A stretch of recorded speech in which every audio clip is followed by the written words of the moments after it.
اور علی پڑھا دے تو بس پڑھا دے بھائی، اٹھو بھائی، اب وہ مذاق ختم ہو گیا، اٹھو. کہاں اٹھے گا وہ؟ جس کا جنازہ علی نے پڑھا دیا کیا وہ اٹھے گا؟ وہ کیا کہنے. سبحان اللہ سبحان اللہ. تو اس نے کہا کہ اے علی اگر آپ نے زندہ کیا تو پھر مانیں گے کہ آپ سچے خلیفہ ہیں، ورنہ تو ہم کہیں گے کہ بھائی آپ کا دعویٰ بھی دوسروں کی طرح ہی تھا. کیا شان ہے میرے مولا کی. کہا یا میسم، اے میسم ارکب بعیرک، ذرا اپنی سواری پر، اپنے اونٹ پر سوار تو ہونا. ونادے فی شوارع الکوفہ، اور کوفہ کی گلیوں میں ذرا یہ صدا دینا کہ من اراد ان ينظر الى ما اعطاه الله عليا من العلم الربانی فليخرج الى النجف. کیا کہنے. جو یہ دیکھنا چاہتا ہے کہ اب اللہ نے علی کو عطا کیا کیا ہے، وہ آ جائے نجف میں. سبحان اللہ سبحان اللہ. ہاں ہاں، نجف اور کوفہ ٹوین سٹیز ہے نا، رہتے مولا کوفہ میں تھے، مدفون نجف میں. تو آ جاؤ نجف. جو یہ دیکھنا چاہتا ہے کہ اللہ نے علی کو کیا عطا کیا. ایک ہجوم تھا جو کوفہ سے چل رہا تھا نجف کی طرف، جم غفیر.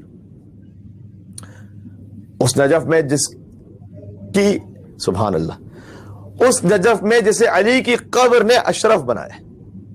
واہ واہ واہ، سبحان اللہ سبحان اللہ. علی علیہ الصلوۃ والسلام، ان کی ذریعے پر حضرت آدم بھی مدفون ہے، حضرت نوح علی نبی علیہ افضل الصلوۃ والسلام، دونوں انبیاء مدفون ہیں. لیکن شیعہ جائے کوئی نجف میں زیارت پر، کوئی سنی جائے، کوئی اور جائے، کسی سے پوچھو کہاں جا رہے ہو تو شاید ہی آپ کو کوئی یہ کہے. بہرحال انبیاء ہیں، لیکن علی تو پھر علی ہے نا، کہ میں حضرت آدم کی زیارت پہ جا رہا ہوں، میں حضرت نوح کی زیارت پہ جا رہا ہوں. سب کہتے ہیں میں علی کی زیارت پہ جا رہا ہوں. آل محمد کی قبروں کا ایڈریس یہ نہیں ہے کہ یہ فلاں کے برابر میں تو یہ اس کے برابر میں. سبحان اللہ سبحان اللہ سبحان اللہ سبحان اللہ. نعرے حیدری والے محمد صلوات. اللہم صلی علی محمد و علی محمد. علی کے برابر میں دو انبیاء کی قبور بھی آ جائیں تو وہ غیر معروف ہو جائیں، اور نجف علی کی قبر کی وجہ سے وجہ شہرت اس کی بن جائے. کہا جاتا ہے کہ علی کے اطراف میں آدم اور نوح علیہ السلام ہے. یہ شان ہے میرے مولا کی. تو بہرحال مولا نے کہا کہ رکھو. مولا پہنچے نجف، جم میں غفیر کا، رکھو مردے کو میرے سامنے. اب تابوت سے اس نے مردہ نکالا، علی بن ابی طالب علیہ السلام کے سامنے رکھا. مولا نے کہا کم لے میتکم، کتنا عرصہ ہوا اس کو مرے ہوئے؟ احدہم 40 یومن، مولا 41 ڈیز ہوئے. ما سبب موت ہی، اس کو موت کا سبب کیا ہے؟ اور عرابی نے کہا مولا یہی تو ہم پوچھنا چاہتے ہیں آپ سے، کسے مارا کس نے؟ اس لیے کہ جب یہ رات کو سویا تو ٹھیک تھا، اصبح مذبوحا، صبح اٹھا تو ذبح ہو چکا تھا. من اذنہ الی اذنہ، ایک کان سے دوسرے کان تک اسے کسی نے ذبح کر دیا تھا پورا. ویطالب بدمی 50 رجلا، اور اس کے قتل پر 50 لوگ ایک دوسرے پر شک کر رہے. 50 لوگوں کا یہ کہ بھائی اس کا قتل کس نے کیا ہے. تو بہت بڑا ہمارے یہاں فتنہ ہے. مولا نے کہا قتلہ عمہ، میں بتلا دیتا ہوں اس کے چچا نے اسے مارا ہے. لأنہ زوجہ ابنتہ، کیونکہ اس نے چچا کی بیٹی سے ازدواج کیا. فخلاہا، اس کے بعد ازدواج کے بعد چھوڑ دیا. وتزوجہ بغیرہا، اور پھر کسی اور خاتون سے ازدواج کر لیا. تو مشتعل ہو کر چچا نے اسے مارا ہے. اس عربی نے کہا نا نا لسنا نقنا بقولک، نا ہم تو اس قول پہ قانے نہیں ہوں گے. فإنا نريد، ہم تو یہ ارادہ رکھتے ہیں کہ یہ خود گواہی دے، نفس عند اہل، خود یہ گواہی دے کہ اس کے چچا نے اسے مارا، تب مانیں گے، ورنہ نہیں مانیں گے. لنرتفع الفتنہ، تاکہ فتنہ تو کم سے کم دور ہو. فإذا ذلك قام الامام علی بن ابی طالب علیہ السلام. مولا کے نام پر ایک صلوات بھیجیے گا، مجھے بھی تھوڑا سہارا مل جائے گا. اللہم صلی علی محمد. فحمد اللہ، مولا بلند ہوئے، اللہ کی حمد و ثنا بیان کی، اس لیے کہ علی کے کو خدا کہنے والا نعوذ باللہ من ذالک نصیریوں کی طرح کوئی اور نہ ہو کہ جو علی کو خدا کہہ دے. اب جو کام ہونے والا تھا، پہلے خدا کی حمد و ثنا بیان کی. ایسا ایک انسان اپنی فضیلت کو بیان کر رہا ہو، کہیں پر کوئی اس کا کمال ظاہر ہو رہا ہو، وہ چاہتا ہے کہ لوگوں کی توجہ کسی اور کی طرف نہ جائے، سب مجھے ہی دیکھتے رہے. ایسا ہوتا نہیں ہوتا؟ کبھی کبھی خطیب بھی کہتے ہیں مجھے دیکھیے گا، مجھے دیکھیے گا. یعنی کیا؟ یعنی اب میں آپ کے سامنے کچھ پیش کرنا چاہ رہا ہوں، توجہ ادھر ادھر نہ رکھیں، ہے نا. مولا کائنات، آپ سب جانتے ہیں کہ ابھی مردہ زندہ ہوگا. اس واقعے پہ آپ سب جانتے ہیں. علی پر اتنا یقین تو ہم سبھی کو ہے نا. بے شک. روح اللہ مردہ زندہ کرنے حضرت عیسیٰ علیہ السلام. جو ولی اللہ ہو وہ نہیں کرے گا مردہ زندہ کیا. ولی اللہ الکامل, نبی تھے علی کو ولی کہنے والے. فقط علی ولی نہیں ہے, نبی تھے علی کو ولی کہنے والے. علی ولی بنانے والا ہے دوسروں کو. واہ واہ. حسین فقط معصوم نہیں, حسین معصوم گر ہے, سبحان اللہ. عصمت عطا کرنے والا, عصمت صغرا, محفوظ عن الخطا. علی تھے, اور کیجیے گا میں جو کہنا چاہ رہا تھا, نبی تھے علی کو ولی کہنے والے, اور ولی بن گئے یا علی کہنے والے. نعرہ حیدری یا علی. وآل محمد صلوات. اللہم صلی علی محمد. وآل محمد. اس موقع پر کہ جب تمام کوفہ کی نگاہیں لگی ہوئی ہیں کہ علی اب مردے کو زندہ کریں گے, مولا کا آپ خلوص دیکھیے گا, یہ علی نے بھی زندہ تفاخر کے لیے نہیں کیا تھا, ہدایت کے لیے کیا تھا. حدیث میں آیا ہے وَذَكَرَ النَّبِي صلی اللہ علیہ وآلہ وسلم. سبحان اللہ. اس موقع پر مولا کائنات نے پہلے خدا کی حمد و ثنا کی, اور اس کے بعد رسول اللہ صلی اللہ علیہ وسلم کو یاد کیا. ایک طرف بنی امیہ کا منشور کہ حاکم شام نے کہا تھا نعوذ باللہ, جب تک میں اذان سے اشہد ان محمد رسول اللہ نکال نہ تو چین سے نہیں بیٹھوں گا. اور یہ تو حسین کا خون آڑے آ گیا. بنی امیہ تو اپنا کام کر چکا تھا, سب قبول بھی کر چکے تھے. حسین ابن علی کا خون آڑے آ گیا. بی بی زینب سلام اللہ نے اپنے رضا کے ذریعے سے حفاظت فرما لی,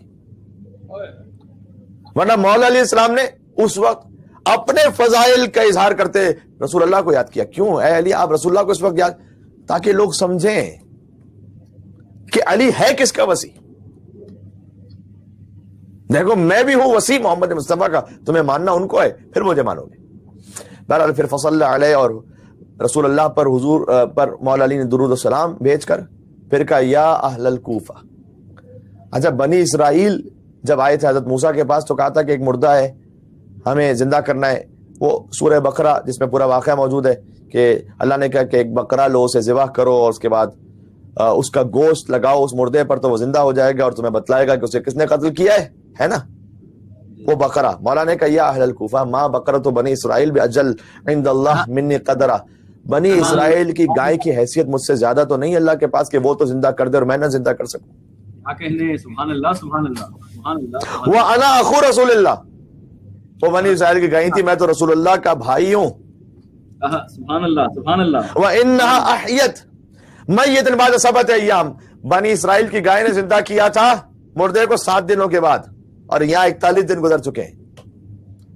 پھر اس کے بعد میرے مولا نے کہا ان بقرۃ بنی اسرائیل ضرب ببعضها المیت فعاش. بنی اسرائیل کی گائے کا گوشت اس میت پر لگایا گیا تھا تو وہ زندہ ہوا تھا. وانا اضرب هذا المیت ببعضی. سبحان اللہ. مولا نے کہا کہ میں تو فقط ایک ٹھوکر لگاؤں گا اس میت کو. سبحان اللہ سبحان اللہ. کیا کہنے, اب آپ نہ سمجھیں گے تو کون سمجھے گا اس بات کو. سبحان اللہ. لأن بعضی خیر من البقرۃ کلھا. مولا کو یہ کہنا چاہ رہے تھے کہ بنی اسرائیل کی وہ جو گائے تھی بقرہ, اس کو لگایا گیا تھا مردے کو, تب جا کر وہ مردہ زندہ ہوا تھا. مولا نے کہا کہ لیکن میرا جو باز ہے یعنی میری فقط ایک جو ٹھوکر ہے خیر من البقرۃ کلھا, وہ پورے بنی اسرائیل کے بقرہ سے افضل ہے. سبحان اللہ سبحان اللہ. فقط ایک ٹھوکر, میرا جز بھی اس بقرہ سے کل سے افضل ہے. ثم حذہ برجل, اس کے بعد اپنے قدموں سے ہلایا اسے. ہائے ہائے ہائے, سبحان اللہ. کیا شان ہے اس مردہ کی بھی کہ جسے علی اپنے قدموں سے ہلا رہا ہو. پر محمد وآل محمد صلوات. اللہم صلی علی محمد. محمد وآل محمد وعجل برکات. ہم 1.25 گھنٹہ مجھے بات کرتے ہوئے ہو گیا, اور مصائب بھی پڑھنے. لیکن ایک طرف سے تھوڑی سی ایک شرمندگی بھی ہوتی ہے کہ مومنین کو تکلیف میں ڈال دیتا ہوں, لیکن آپ بہت شکریہ آپ کا. آپ خادم امام حسین ہوتے ہوئے امام حسین کا سب سے چھوٹا ذاکر ہوں, تکلفاً نہیں, میں حقیقتاً کہہ رہا ہوں, بہت سب سے چھوٹا واقع. آپ معاف فرمائیں گے مجھے. صبح حذہ برجل, امام نے اسے اپنے قدموں سے ہلایا. سبحان اللہ. اور کہا اسے وقال لہ قم باذن اللہ, اللہ ہی کے اذن سے زندہ ہوگا. قم باذن اللہ, اللہ کے اذن سے کھڑا ہو جا. کیا کہنے. اچھا وہ آیا تھا شخص جو یہ کہنے کے لیے علی نے کتنی پشتوں تک گنوایا تھا؟ 9 پشتوں تک نا. اس کا نام مولانا نے کہا قم باذن اللہ, اللہ کے اذن سے کھڑا تو ہو جا. کون؟ یا مدرک بن حنزلہ بن غسان بن بحیر بن فہر بن سلامہ بن طیب بن الاشعث, ذرا کھڑا تو ہو جا اللہ کے اذن سے. کیا کہنے سبحان اللہ. قد احیاک اللہ تعالی علی ید علی ابن ابی طالب. سبحان اللہ, تجھے اللہ نے علی کے ہاتھوں سے زندہ کر دیا ہے. سبحان اللہ سبحان اللہ. زندہ اللہ کرے گا, ہاتھ علی ابن ابی طالب کے. کیا کہنے سبحان اللہ. یہ قائم مقام مظہر صفات خداوندی. زیارت جامع کبیرہ میں نہیں پڑھتے اہل بیت ایاب الخلق علیکم, ہمیں پلٹنا ہے آپ کی طرف. وہ حساب ہم علیکم, حساب کتاب آپ لینے والے. کسی کو اچھا لگے برا لگے, قیامت میں پلٹنا اہل بیت کی طرف ہے, علی اور اولاد علی کی طرف. حساب کتاب بھی وہ لیں گے. سبحان اللہ سبحان اللہ. برا لگے زیارت جامع کبیرہ سے نکال دیجیے اگر کسی شیعہ کو برا لگتا ہے تو. غیروں کا کیا کہوں, اپنوں کی فکر لگی ہوئی اب تو عقائد بچانے کے لیے. میسا میں تمار کہتے ہیں فنہذا غلام, غلام کرا ہو گیا. اصبح من الشمس, سورج سے زیادہ روشن تھا اس کا, نورانی تھا اس کا چہرہ. اضعافا, کئی گنا زیادہ نورانی. ومن القمر اوصافا, اور چودھری کے چاند کی طرح کوئی حسین تھا. اور وہ جوان زندہ ہو کر کہتا ہے علی کو لبیک لبیک یا حجت اللہ علی الانام. سبحان اللہ سبحان اللہ سبحان اللہ. لبیک لبیک, اے اللہ کی حجت زمین پر, جسے اللہ نے مخصوص کیا اپنے فضل و انعامات سے. مولا نے کہا اب چونکہ حجت تمام کرنا تھی, مولا نے کہا من قتل کس نے کیا ہے تجھے؟ پہلے ہی بتلا چکے تھے نا. اس نے کہا قتلنی عمی, علی آپ تو جانتے ہی ہیں میرے چچا نے مجھے مارا ہے. الحارث بن غسان, حارث بن غسان نے مجھے مارا ہے, میرا چچا ہے وہ. مولا نے کہا انطلق الی قوم, جا واپس اپنی قوم کی طرف جا اور انہیں بتا کہ تیرے چچا نے تجھے قتل کیا ہے. کیونکہ وہ یہی کہہ رہے تھے نا وہ سب. وہ کہتا ہے مولا لا حاجت لی الیہم, نہیں مولا مجھے نہیں جانا, اب نہیں جانا واپس وہاں پر. کیوں؟ اخاف ان یقتلونی مرۃ اخری, مجھے خوف ہے کہ وہ پھر سے مجھے قتل کریں گے. اور آگے سنیے گا ولا یکون عندی من یحیینی, پھر وہاں کون ہوگا جو مجھے زندہ کر سکے گا. واہ واہ واہ سبحان اللہ سبحان اللہ سبحان اللہ. پھر کوئی دوسرا علی ہے ہی نہیں. اسی لیے تو علی دوسرا بنا ہی نہیں, خدا کے پاس کوئی اور فاطمہ ہی نہیں. نعرہ حیدری یا علی محمد وعلی محمد صلوات اللہم صلی علی محمد محمد وعلی محمد وعجل فرج. اللہ اکبر. زمانہ آگ پر چلنے کا یہ اثر دیکھے, وہ جل رہا ہے جو اس پر کبھی چلا ہی نہیں. مولا کی ماتم کرتے ہوئے ماشاءاللہ جو مومنین چلتے ہیں آگ پر, جلتے ہوئے جو کبھی چلتے نہیں. کہ اللہ یا مولا واللہ لا افارقک, پر اے مولا خدا کی قسم میں نہیں جدا ہو سکتا آپ سے, نہ بھیجے مجھے وہاں کوئی دوسرا علی تھوڑی کو جو زندہ کر سکتا. بل اکون معک, بلکہ میں ہمیشہ آپ کے ساتھ رہوں گا. پلک جھپکنے کے برابر میں نہیں جدا ہونا چاہتا میں آپ کے ساتھ. اور پھر اس کے بعد میں روایت اب چھوڑا درمیان سے کچھ. ولم یزل بین ید امیر المومنین, وہ ہمیشہ علی کے ساتھ تھا وہ جوان. حتی قتل بصفین, یہاں تک کہ صفین میں علی کے ہمرکاب جنگ میں شہید ہوا. بہرحال مولا جس میں قابلیت ہو وہ مر بھی جائے تو علی زندہ کر کے اسے صفین میں بلا لیتے ہیں. کیا کہنے سبحان اللہ سبحان اللہ. یہ اشارہ ہے, خدا کی قسم کاش یہ بات پہنچ سکے, یہ اشارہ ہے کہ اگر حضرت حجت کے واقعی منتظر ہو, مر بھی جاؤ گے تو فکر نہ کرو, وہ علی ہی کا بیٹا ہے. جیسے علی نے ٹھوکر مار کر زندہ کیا تھا, وہ بھی ٹھوکر مار کر تمہیں زندہ کر دے گا. پروردگار یہ میرا منتظر تھا. منتظر کا مطلب کیا ہے؟ جو واجبات پر صحیح اپنے عمل کرے, حرام سے بچے. یہ سب سے بنیادی ترین شرط ہے. عقائد کے معاملے پر کسی قسم کا کوئی کمپرومائز نہیں ہونا چاہیے. وہ عقیدہ آپ نے اپنے دل میں رکھنا ہے, بچوں تک پہنچانا ہے, تقیہ بھی کرنا ہے جہاں ضروری ہے. یہ سب باتیں اپنے مقام پر ہیں. جوش و جذبات میں آ کر مومنین کی جانوں کو خطرے میں نہ ڈالیے, یہ صحیح نہیں ہے. لیکن حکمت سے کام لیجئے, اور فلاں کے مقدسات یہ نہ کرو گا. مقدسات کیا لگا کے رکھا ہے میرے بھائی؟ جو ہے حقیقت وہ دل میں سب جانتے ہیں, بچوں تک پہنچائیے. کوئی ایسا کام نہ کیجئے کہ جس سے کسی کو کوئی تکلیف ہو. بس مولا آپ کو خوش رکھیں، شاد و آباد رکھیں، کوئی غم عطا نہ فرمائے سوائے غم امام حسین علیہ السلام کے. 20واں آ گیا، امام حسین علیہ السلام کا 20واں شب پہلی سفر المظفر ہے. 20ویں کا مطلب کیا ہے؟ حسین کو قتل ہوئے 20 دن گزر گئے، حسین کا لاشا پامال ہوئے 20 دن گزر گئے، عباس کے شانے کٹے 20 دن گزر گئے، علی اکبر کے کلیجے میں برچھی لگے 20 دن گزر گئے. سخت جملہ ایک کہتا ہوں، 20 دن ہو گئے بی بی زینب بے ردا ہے، 20 دن ہو گئے سکینہ تماچے کھا رہی ہیں، 20 دن ہو گئے، اللہ اکبر، 20 دن ہو گئے. عابد بیمار کے ہاتھوں میں ہتھکڑیاں ہیں، پیروں میں بیڑیاں ہیں، بچی کے رخساروں کا رنگ بدل رہا ہے، حسین کا سر نوکے نیزہ پر ہے. کیا کیا ان 20 دنوں میں ہو گیا. شام غریبہ گزر گئی جب خیام جل چکے، چادریں چھن چکی. یہ فوج نابکار کربلا سے کوفہ گئے، اور کوفہ سے شام جب 1 صفر داخلہ اہل حرم شام کی تاریخ ہے، منائی جاتی ہے یہ خاص اس انداز سے، اس لیے بڑی مصیبت کی تاریخ ہے. یہ اتنی سخت تاریخ ہے کہ سجاد ساری زندگی کہتے ہوئے چلے گئے الشام الشام الشام. کربلا کربلا کربلا نہیں کہا میرے مولا نے، کوفہ کوفہ کوفہ نہیں کہا میرے مولا نے، الشام الشام الشام. اللہ اکبر. تو یہ شام پہنچنے پر تو ان ملعونوں نے 3 دن تک قافلہ کہتے ہیں کہ روک کے رکھا تھا. بازار سجتے رہے، درباروں میں زینت ہوتی رہی، لیکن کوفہ سے شام تک کا جو سفر تھا نا، یہ جو سفر یہ ان ملعونوں نے اتنا تند و تیز رفتاری سے طے کیا کہ 40 دن کا سفر 10 دنوں میں طے ہوا. اور اسی تندی کی وجہ سے اطفال حرم راہ میں اونٹوں سے گرتے گئے، اور کتنے ہی اونٹوں کی ٹاپوں تلے پامال ہوتے گئے. عزیزوں، آج ہم فرش عزا پہ بیٹھ کے مولا کا 20واں کر رہے ہیں. سکینہ نے اپنے بابا کا 20واں کیسے کیا تھا؟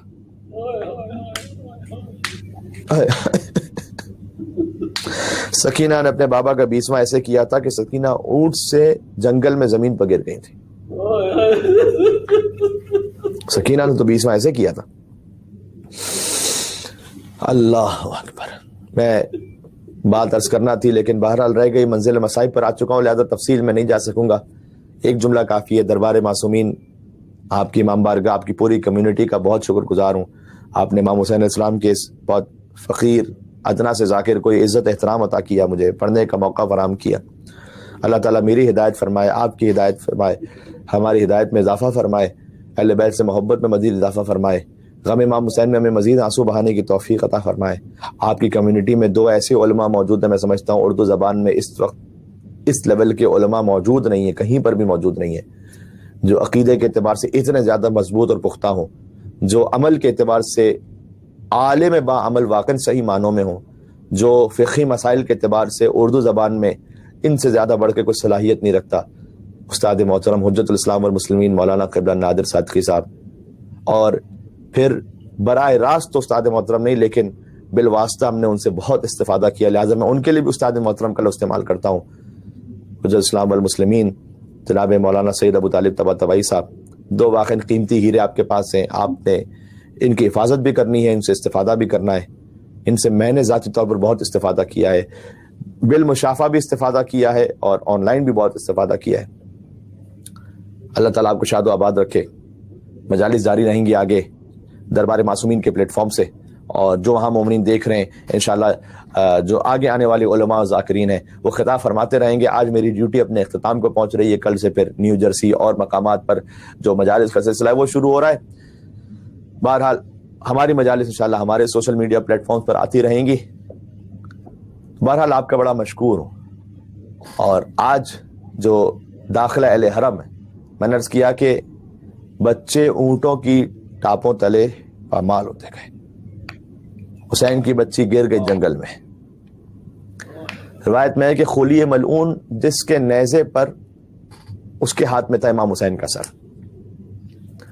وہی شقی بی بی سکینہ کی مہار شتر تھامے اونٹ کو سب سے زیادہ جلدی دوڑاتا تھا، اور سکینہ کا تمام بدن زخمی ہو گیا اونٹ سے گرتے گرتے۔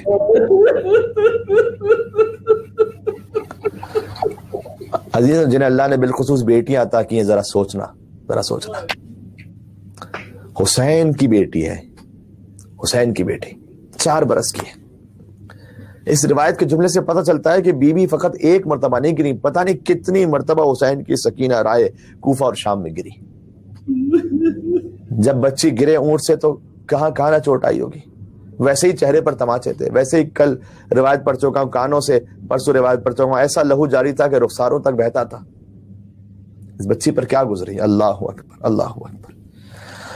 عزیزوں، میں چونکہ میرا سینہ بالکل اس وقت اس میں طاقت نہیں بچی ہے، آپ سے پہلے بھی ایک مجلس اور پروگرام سے خطاب کر رہا تھا، میں آواز شاید بلند نہ کر پاؤں، جو مصائب کا تقاضا ہوتا ہے، آپ اپنی آواز بلند کیجیے گا۔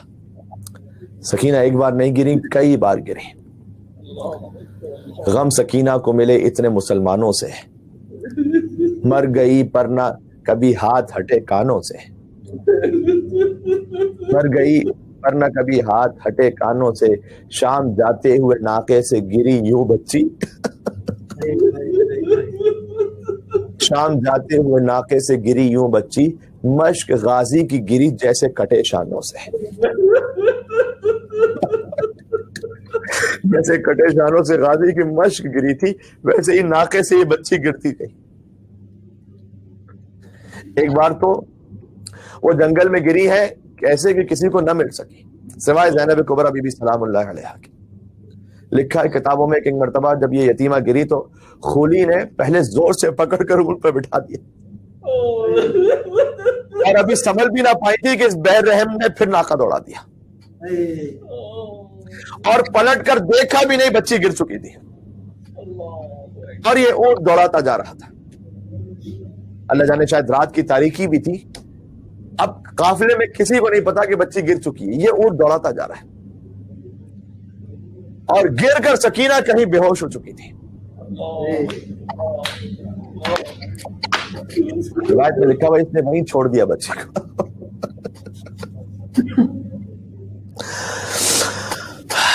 اللہ اکبر۔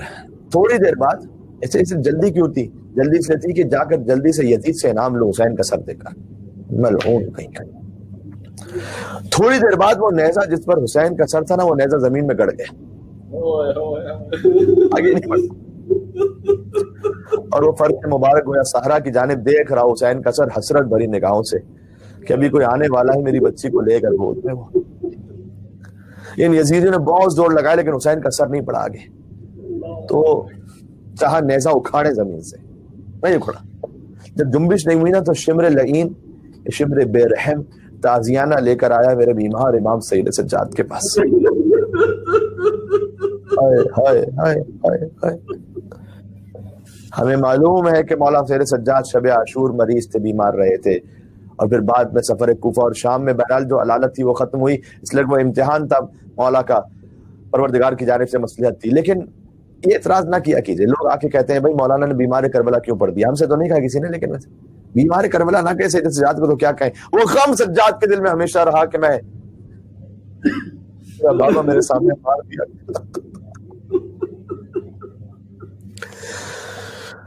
شمر کے تازیانے سے پشت سید سجاد رنگین ہونا شروع ہوئی۔ تازیانوں سے سجاد کی پشت پر کربلا کی تاریخ لکھی گئی ہے۔ یہی تو وہ نشان تھے جو میرا مولا محمد باقر ضبط نہیں کر پائے تھے۔ اب گویا حسین کے سر سے آواز آنے لگی میرے سجاد کو نہ مارو، میری سکینہ کسی جنگل میں گر گئی،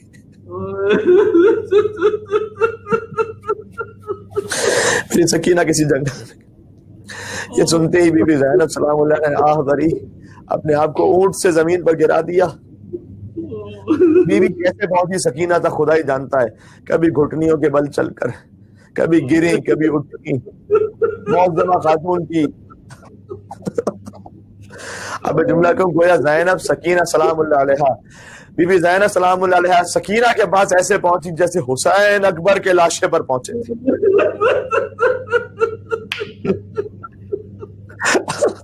حسین بھی کبھی اٹھتے تھے کبھی گرتے تھے، کبھی کبھی سنبھلتے تھے.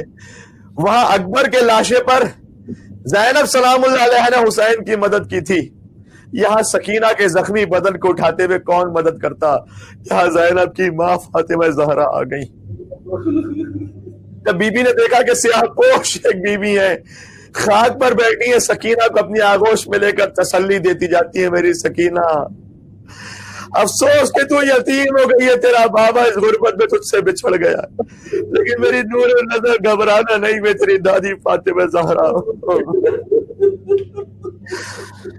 بی بی زینب سلام اللہ علیہ نے گویا فریاد کی، اماں اب آئیے آپ. اماں جب آپ دربار میں گئی تھی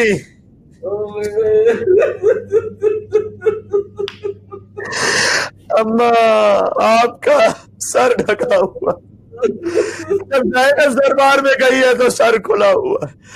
اماں آپ بھی دربار میں گئی تھی حق لینے کے لیے، جب آپ دربار میں گئی ہے تو ہاتھ کھلے ہوئے تھے، جب آپ کی بیٹی دربار میں گئی ہے تو زینب کے ہاتھ بندھے ہوئے تھے.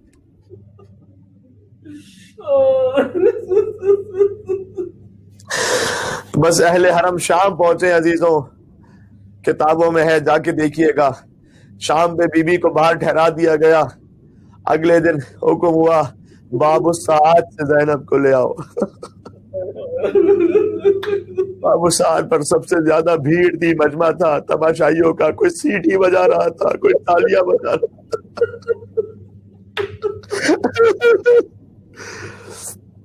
بی بی زینب سلام اللہ علیہ نے حجت تمام کی. شمر لعین سے کہا دیکھ شمر تو ہمیں لے کے جانا چاہتا نا دربار میں، باب الساعات سے نہ لے کے جا، کسی اور دروازے سے لے کے جا. کہا نہیں زینب، اللہ اکبر، اس ملعون کی زبان پر میری بیوی کا نام. میں نے مولانا صادق حسن صاحب کی زبانی یہ جملہ بھی سنا ہے کہ گویا اس ملعون نے یہ کہا کہ کیا اب تک اپنے آپ کو شہزادی سمجھ کر رکھا ہوا ہے کوفہ کی؟ جو میں نے کتابوں میں پڑھا ہے وہ اس کیفیت میں کہ یہ ملعون یہ کہتا ہے کہ نہیں یزید کا حکم ہے باب الساعات سے ہی لے جائیں گے. بی بی نے کہا اچھا کہ باب الساعات سے لے جانا ہے، یہاں مجمع بہت ہے، چادریں دے دے کم سے کم ہمیں کچھ. نہیں یزید کا حکم ہے، چادریں نہیں دی جا سکتی. یقین جانو یہ جملہ اگر نہ دیکھا ہوتا تو نہ پڑھتا. کہ پھر اے شمر یہ کر کہ ہمارے ہاتھوں کو کھول دے رسیوں، ہم اپنے ہاتھوں سے اپنے چہرے کو چھپا لیں.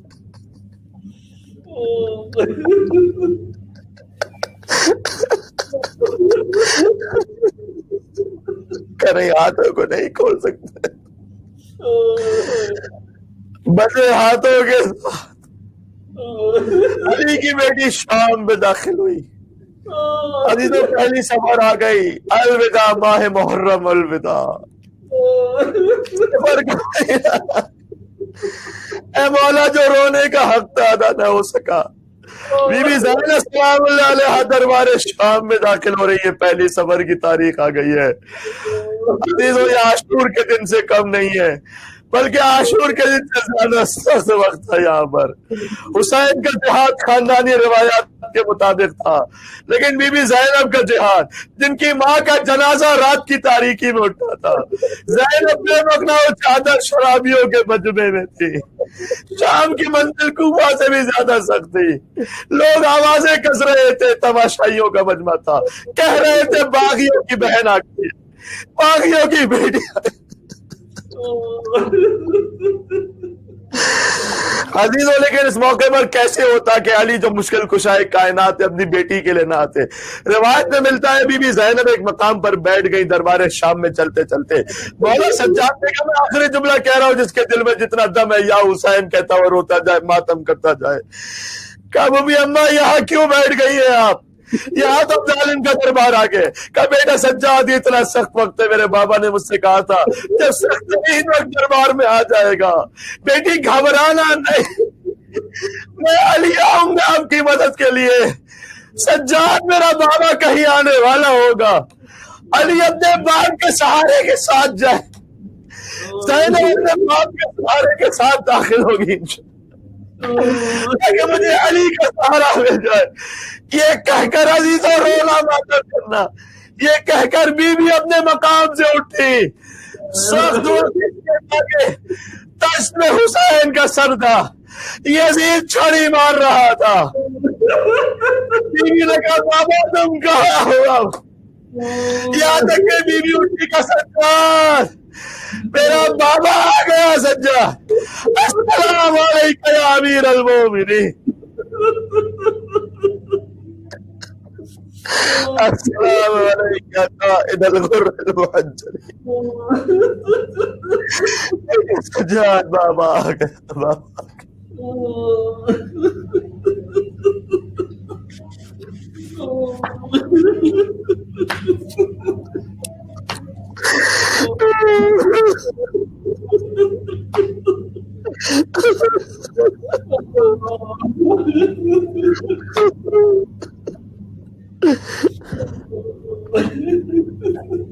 کوئی پڑھتے پڑھتے غشق آ جائے سنتے سنتے غشق آ جائے تو کم ہے علی کی بیٹی زینب حسین کی خار زینب مجمع اغیار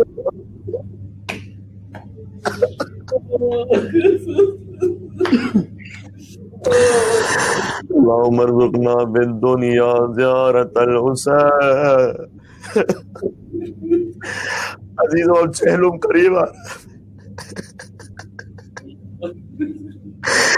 جو ہر سال جایا کرتے تھے کربلا تڑپ رہے عزیزوں چہلم قریب آ گیا ماہ سفر میں داخل ہو گئے اب چہلم کے مہینے میں داخل ہو گئے محرم حسین کا مہینہ ہے سفر زینب کا مہینہ عشر زینبی اب آئے گا چہلم پر بی بی قبر حسین کی زیارت پر پہنچی تھی کہا تھا بھیا زینب لٹ کر آ گئی بھیا لیکن تیری امانت شام کے زندان میں چھوڑ کر آئی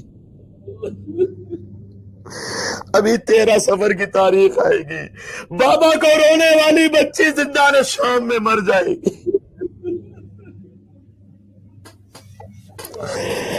اللہم ارزقنا فی الدنیا زیارت الحسین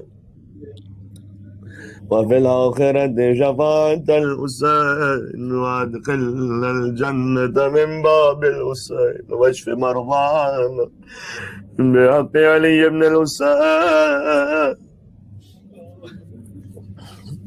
السلام علی الحسین وعلی علی ابن الحسین وعلى أولاد الحسين وعلى أصحاب الحسين